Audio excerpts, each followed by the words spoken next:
les assureurs ont su justement se remettre en cause également et intégrer des outils opérationnels issus de l'imagerie satellitaire pour répondre à ces nouveaux impacts du climat et pour répondre à des besoins très spécifiques des clients agriculture. On voit bien que l'assurance des récoltes est bien le premier bien assurable impacté par cet aléa climatique.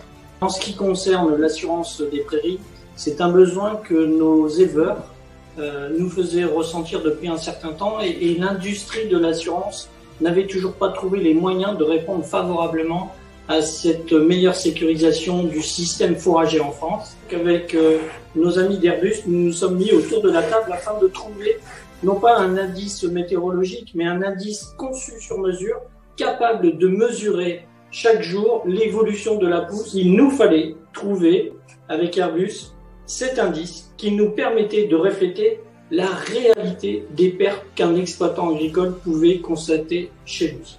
Merci beaucoup Jean-Michel. Alors maintenant je me retourne vers Michel. Comment avez-vous réussi à faire ce grand écart entre un satellite qui est situé à plusieurs dizaines, voire centaines de kilomètres au-dessus de notre tête et les plantations, les récoltes au niveau zéro, au niveau de la terre? Bon, pour vraiment s'approcher de la réalité et pour obtenir des résultats qui sont ce que l'on a aujourd'hui, qui sont assez exceptionnels, c'est vrai. On a une méthode hybride en combinant avec des données météo, donc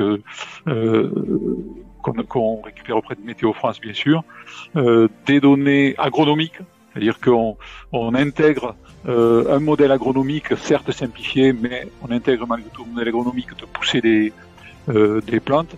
On intègre aussi des spécificités de la topologie du terrain.